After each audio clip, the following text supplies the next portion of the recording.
también está con nosotros el secretario de Educación del Sindicato Único de Trabajadores de la Educación, Pablo Mazzutti. ¿Estás por ahí, Pablo? Sí, buenas noches, saludo a todos quienes están conectados en Buenas este noches, momento. Pablo, bienvenido. Bien, Gracias, Pablo. igual. Aprovechamos el tiempo. Pablito, ¿cuál es la opinión del SUTE respecto a cómo fue planteada la enseñanza digital que ha implementado el gobierno durante esta cuarentena? Bien, primero me gustaría contextualizar en el marco de que se da este proceso, ¿no? Adelante. Bien, ¿y cómo está la escuela? Digamos, históricamente, los reclamos que se han hecho desde el sindicato y de los trabajadores y trabajadoras de la educación. Bueno, esta pandemia, esta crisis que está golpeando a todos los del mundo, ¿no? Argentina y también acá.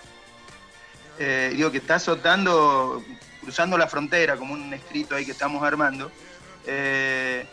Digo, golpea, digamos, en términos educativos también con, bueno, cómo se adaptan las nuevas medidas, ¿no? La escuela. Tenemos medidas que se hicieron a nivel nacional, que podemos estar de acuerdo en términos del aislamiento y demás, pero también con algunos cuestionamientos en forma arbitraria la suspensión de lo que tiene que ver con las paritarias, cualquier reunión sindical. Creo que con algunas cauciones se podría haber tomado otra decisión más en conjunto con los sindicatos de las organizaciones.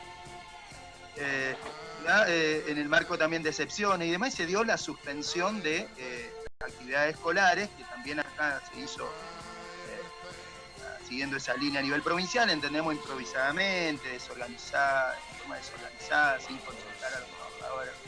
Creo que tuvimos una lucha grande, ¿no? En el sentido de garantizar de que no solamente las clases estaban suspendidas para los estudiantes, sino también para los trabajadores y trabajadoras, porque si no tenía sentido, por un lado, imponer normas de aislamiento y por otro lado, compañeros y compañeras que iban de una escuela a otra, celadoras sin elemento de protección. Entendemos que se dieron y se otorgaron en forma inclusive tardía 600 pesos para poder afrontar en términos de desinfección esta crisis. Digo, en ese contexto se logró, después de una lucha, que de una vez por todas no fueran ninguno de los trabajadores y alumnos, por supuesto, a las clases. En este contexto, por supuesto, la situación de la escuela se golpea, atraviesa las puertas de la escuela y atraviesa hoy las puertas de los hogares de trabajadores y trabajadoras y de las comunidades.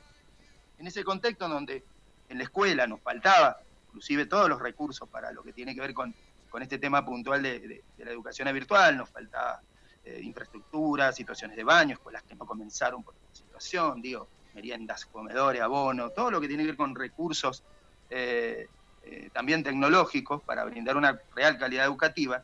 Ante esta situación, digo, estoy contando o intento graficarla en el contexto que se está dando, con salarios cada vez a la baja, sin como digo, se suspendió una paritaria donde se había ofrecido algo totalmente irrisorio, tan lejos de aquella necesidad que tenemos en función de la canasta familiar, principalmente con compañeros y compañeras trabajadores y celadoras que están bajo la línea de pobreza, que tienen que hacer de contraturno, docentes con doble turno, más de 36 horas en secundaria y hablar en superior. Digo, este contexto de una desresponsabilización del Estado en términos de infraestructura, en términos de sostenimiento de los recursos necesarios, en términos salariales y condiciones de trabajo, que estas condiciones evidentemente no solamente afectan la calidad educativa, que por sí es muy importante, sino afectan las condiciones reales en las cuales se da el hecho educativo y golpea sobre la salud de los trabajadores y trabajadores, fundamentalmente, como decían compañeros, celadores y celadoras.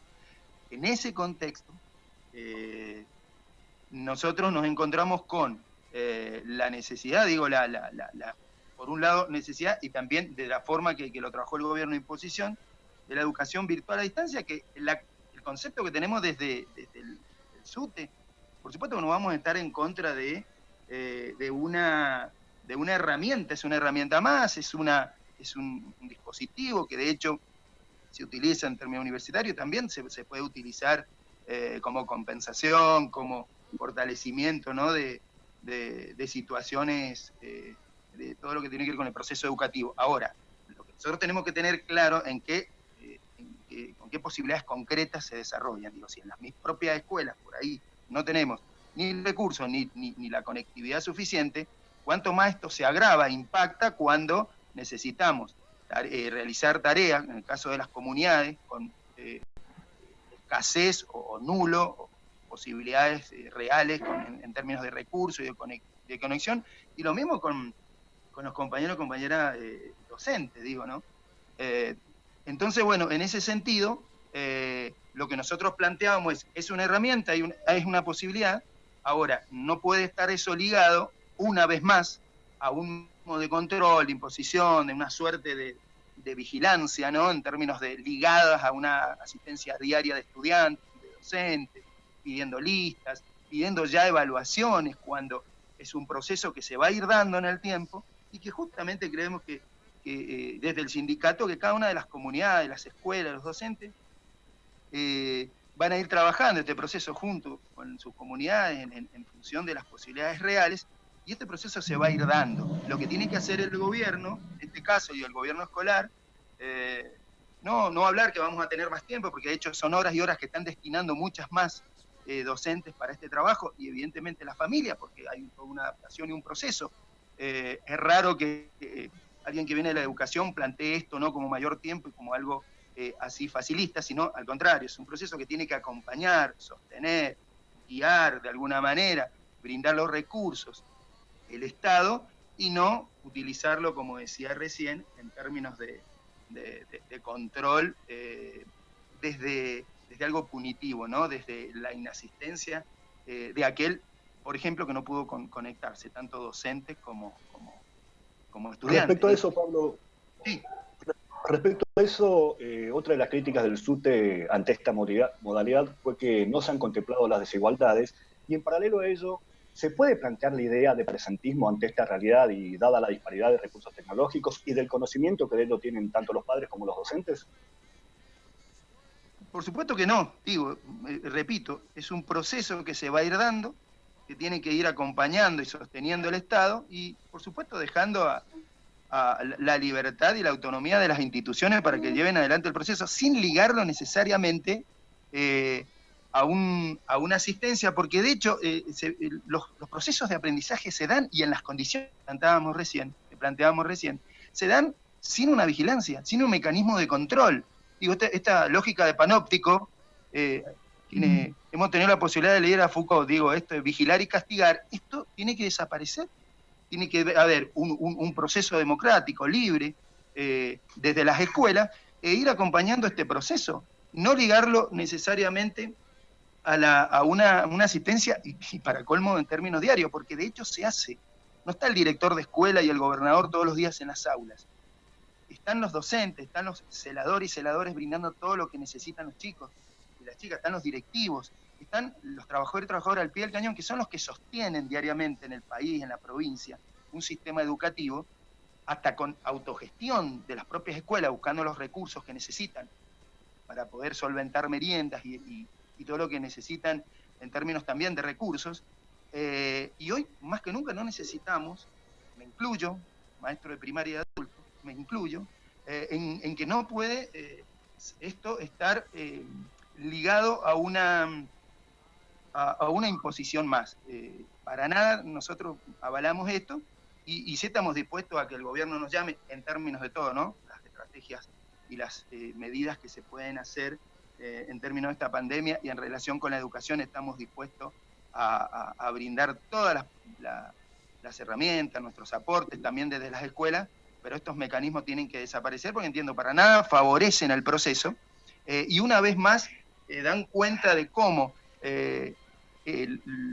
una estrategia, una posibilidad, un recurso que podría ser un aprendizaje en conjunto y colectivo, y favorecer justamente los procesos de aprendizaje de nuestros estudiantes, que esa es la razón de ser, pasa a ser otro mecanismo punitivo. Nosotros esto lo repudiamos, como repudiamos todos y esto va en la misma línea, ¿no? Todos estos procesos que han sido de imposición, sin la participación real del sindicato, los trabajadores, las reformas educativas en todos los niveles. Digo, en otro programa podemos hablar de nivel inicial con CLOC, curricular, el último diseño curricular, secundaria 2030, diseño curricular o documento curricular, como se le llama en primaria. todo lo que fue las modificaciones y las reformas en educación superior. Digo, esto está en la línea de lo educativo, pero netamente pedagógico y curricular, que vuelve a dar cuenta de la imposición de un gobierno escolar, de un Estado, que lejos de escuchar a los trabajadores, que son quienes conocen las comunidades, quienes conocen los procesos de cerca, intenta imponer, en vez de convocar y generar estrategias colectivas y que realmente apunten a la calidad educativa y para que esto se pueda compensar de la mejor manera. Bien, Pablo Mazzutti del Sindicato Unido de Trabajadores de la Educación. ¿Te quedás con nosotros un bloque más, Pablo? Sí, cómo no. Por ahí agregar, si tengo un instante en este Todavía momento. no recibo la orden del control de irnos al corte. Es inminente en cualquier momento, pero mientras tanto aprovechemos el tiempo. Me cortás en cualquier momento. Digo, esto se agudiza y por ahí podemos hablar de las otras funciones que se le ha dado a la escuela, ¿no? Que tiene que ver con la entrega de bolsones y el tema social, que de hecho siempre lo hace, y cómo hoy se da también desprotegiendo en un totalmente improvisación y una especie de abandono y responsabilización del Estado en términos sociales. Y se da en el marco de las recientes, se le está exigiendo a los trabajadores y trabajadoras poner todo de sí, intentar salvaguardar cualquier tipo de situaciones sociales y demás, y por otro lado estamos en la presencia de anuncios y posibles, inminentes por ahí, anuncios que tienen que ver con reducciones de salariales. Hemos hecho desde el sindicato un comunicado en adhesión y en solidaridad y por supuesto en repudio al descuento que se pretende hacer a los trabajadores judiciales. Estamos teniendo un contexto como decía, de cierre de paritarias, pero por otro lado de incumplimiento en las deudas de los suplentes, las paritarias, liquidaciones en malas condiciones, ¿no? Y lo que tiene que ver con las deudas y todo aquello que falta todavía trabajar con ayuda de útiles y lo que tiene que ver con ropa de celadores. En ese contexto de desprotección en términos salariales, están esas exigencias sin los recursos necesarios para que la escuela las lleve adelante. Estamos al aire con Pablo Mazzutti, secretario de Educación del SUTE Mendoza. Volvemos en un minuto con él, seguimos charlando sobre esta actualidad docente que se está presentando tan complicada. Ya volvemos. Estamos de regreso en Momentos Compartidos. Estamos conversando con el secretario de Educación del Sindicato Unido de Trabajadores de la Educación, Pablo Mazzutti. Pablo, ¿seguís por ahí? ¿Nos seguís escuchando? Sigo acá, firme. Muy bien, aprendiendo de estos nuevos recursos. Sí, esto es importante que decirlo, estamos transmitiendo desde casa, cada uno en su casa, cumpliendo este requisito de la cuarentena. Y bueno, estas son a veces las complicaciones que surgen de esta nueva modalidad que estamos manejando. Me imagino que sí es complicado para nosotros, también lo es para docentes y padres que están trabajando con este tipo de herramientas. Lola, ¿vos tenías alguna pregunta para hacerle a Pablo? Sí, tengo la pregunta sobre los bolsones, ¿no? El tema de cómo eligieron la parte del gobierno, cómo eligió a los alumnos que iban a recibir el bolsón, aparte de la entrega también de estos bolsones, en varias personas a las cuales les he preguntado en escuelas, está el tema de que lo repartieron los celadores. Y esto, ¿qué podés decir, Pablo, sobre esta entrega de bolsones? Bueno, primero que ver cuál es la posición que teníamos desde el sindicato.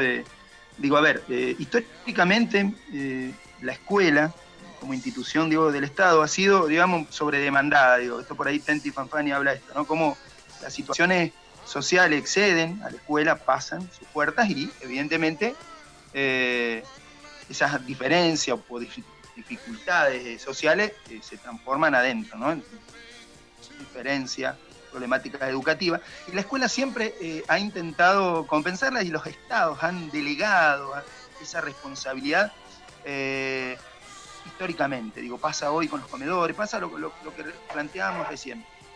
Una vez más, ante esta crisis, el Estado delega, a nuestro entender, sin recursos, no habían barbijos, no había jabón en gel, digo, no había guantes, tratado de ayudar en ese sentido con algunos compañeros y compañeras, pero de hecho, el gobierno no lo proveyó, no lo compró, no lo llevó, fue por propia iniciativa, digamos, de cada una de las escuelas, y no se conseguía. Digo, en este contexto de improvisación y de desprotección del Estado, las escuelas se hicieron cargo, directivos, docentes, celadores y celadoras, organizaron lo poco que había, o lo poco o nada que había, para poder llevar adelante este trabajo que, insisto, nosotros en muchísimos comunicados le planteamos al gobierno que debería organizarse, implementarse, por supuesto con la ayuda desde la información de las comunidades de parte de la escuela, pero el trabajo concreto que sea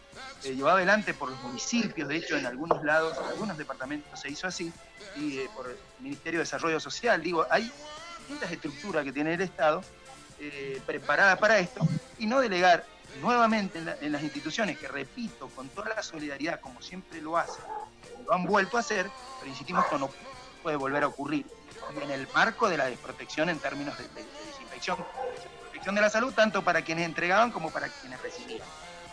Digo, en este contexto se suma la problemática que planteabas vos, y gracias por tu pregunta, porque los listados tampoco, al no llamar ni al sindicato, ni a las organizaciones, ni a los barrios y a las propias comunidades educativas, a directivos y docentes que pudiesen aportar información, estos listados fueron arbitrarios, en donde habían familias que no aparecían, invisibilizadas totalmente, y esto hacía totalmente insuficiente. Es decir, en todas las escuelas, o en la mayoría de las escuelas, llegó un 20, un 30, a lo sumo un 40% de la matrícula total, la cantidad de bolsones. Esto hacía, de alguna manera, entrar en tensión a quienes entregaban, tomando una decisión que no les correspondía, e intentar compensar de alguna manera para que todos y todas esas familias tuviesen los bolsones. Es decir, que eso fue totalmente arbitrario y no respondía a la realidad. Sumado a esto, internamente los bolsones, y esto también lo cuestionamos, la precariedad del tipo, calidad y cantidad de alimentación para 15 días es totalmente irrisorio, insultante, denigrante, inclusive para las mismas familias. Por eso nosotros seguimos recalcando, se hizo ese trabajo, se hizo con toda la buena voluntad de los trabajadores y trabajadoras, aún sin los elementos necesarios y con un Estado prácticamente ausente. Ahora, lo que nosotros pedimos es que esto se tiene que masificar en cada una de las municipalidades y que llegue a todos y a todas una calidad y cantidad suficiente en cada una de las raciones, y para todos y todos los niños que asisten a las escuelas, y para todos los barrios y para toda la población. Digo, la prioridad hoy es la alimentación, la salud, por supuesto, el tema educativo, los docentes y trabajadores de educación están en eso. Ahora, el Estado tiene que reforzar los comedores, reforzar las asignaciones, el monto que se le da a aquellas familias que no perciben sueldo, intensificar esa ayuda, y en términos alimenticios y en términos de salud.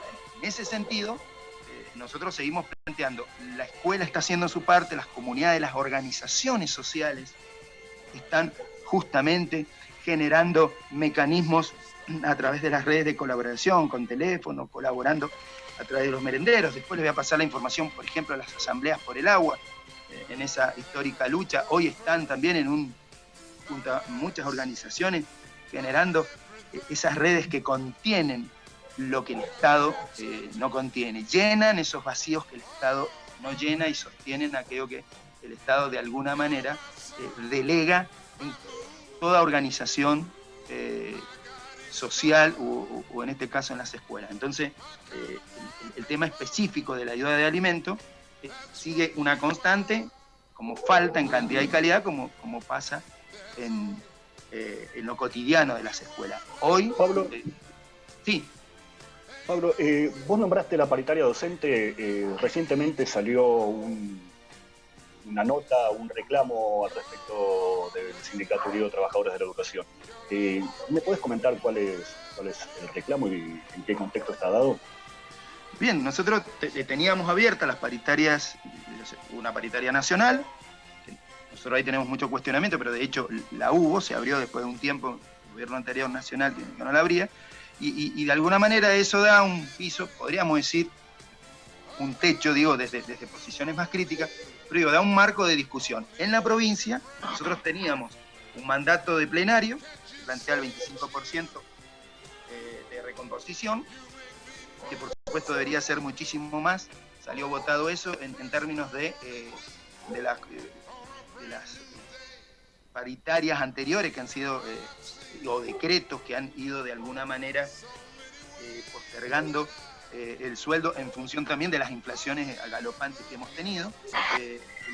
Nosotros hemos tenido una última acuerdo que si bien no fue, digamos, un acuerdo que nos iba a superar, digamos, llegar a la canasta familiar, porque de hecho fue en un contexto de lucha muy grande que se hizo con los distintos sindicatos y que se pudo lograr al menos una equiparación, una indexación que fuese acompañando la inflación. Hoy nos encontramos con una paritaria cerrada, de hecho estaba abierta, llevamos este planteo que, repito, digo para ser más claro, en el 25% y, por supuesto, continuar con las indexaciones que planteaba o cláusula gatillo, en nuestro caso la indexación mensual. Nosotros llevamos esta propuesta. El gobierno trajo una propuesta de cuotas de 1.000 pesos, 2 cuotas ahora en el mes de mayo y después hablar justamente en paritarias en julio. Digo, totalmente irrisorio, insuficiente, insultante, que por supuesto de plano se rechazó como en los distintos sindicatos, inclusive del estatal. Hoy nos encontramos con una paritaria cerrada, unilateralmente, entendemos, porque nunca se llamó al sindicato de manera oficial para llevar a este acuerdo. Y lo que hoy nosotros estamos planteando, digo, ante esta crisis, ¿cuál es el papel del Estado, ¿no? Con trabajadores y trabajadoras que, en su caso celadores y muchísimos compañeros docentes también, que tienen otras tareas que pueden hacer de tipo más informal, que hoy no las pueden hacer. Pasa lo mismo con las organizaciones sociales. ¿Cuántos barrios, tareas o trabajos de alguna manera independientes que hoy no se pueden hacer? Es en aquellos lugares cuando no están entrando los fondos a esas familias donde más se tienen que reforzar, en los barrios y por supuesto en el sector de trabajadores y trabajadoras. Hoy lo que estamos exigiendo en este marco, en este contexto que planteo, mientras tanto se abre la paritaria, que eso también estamos exigiendo, es un aumento de emergencia para todos los trabajadores en general. Estamos específicamente en lo que nos ocupa trabajadores y trabajadoras de la educación, el pago inmediato de las deudas, la ayuda, termino con esto, la ayuda de útiles y ropa para celadores. Digo, hoy que eso se podría coordinar y arreglar perfectamente ahora sin la paritaria. Digo, hay un aumento, hay una necesidad urgente de compañeros y compañeras que están sufriendo necesidad en las escuelas, como está pasando en los barrios, inclusive en los barrios con el tema del agua, que necesitamos para lo que es la limpieza y la desinfección. Digo, yo planteo un contexto que nos está pasando en términos de condiciones y en términos salariales, que el SUTE hoy está planteando que el gobierno tiene que escuchar a los trabajadores, sentarse de alguna manera con los trabajadores y con respecto netamente a lo salarial, un aumento de emergencia, el pago de deudas y por supuesto la ayuda de útiles a docentes y ropa de celadores, y algo que no quiero que se me escape, que es el cese de cualquier tipo de baja, ¿no? Tenemos a nivel de salud bajas, inclusive de profesionales, tenemos falta de titularización, efectividad de pases a planta. Hoy más que nunca, quienes nos cuidan la salud están siendo golpeados por no tener elementos o precariedad laboral. Los trabajadores y trabajadoras de educación que se les está exigiendo, creo que hoy más que nunca tienen que cesar cualquier tipo de despido de baja. Y, Pablo, tenemos que irnos al corte. Sí. Lamentablemente, los tiempos de radio son bastante escuetos a veces. Te comprometo para una vez que pase esta cuarentena, para que nos visites en el estudio de FM Otras Voces para seguir hablando de esta situación, pues la verdad que merece un programa dedicado al tema. Muchísimas gracias por tu tiempo y por acompañarnos. Así que te comprometo para ese momento, Pablo. Bueno, un abrazo enorme, me voy con la campana de la lucha y bueno, convocamos a que sigamos de alguna manera conectados y organizadas para demandar al Estado que hoy tiene que cumplir más que nunca por la salud, por la educación, fundamentalmente por el bienestar de todo un pueblo. Un abrazo enorme y gracias por el espacio. Esto es Momentos Compartidos, ya volvemos.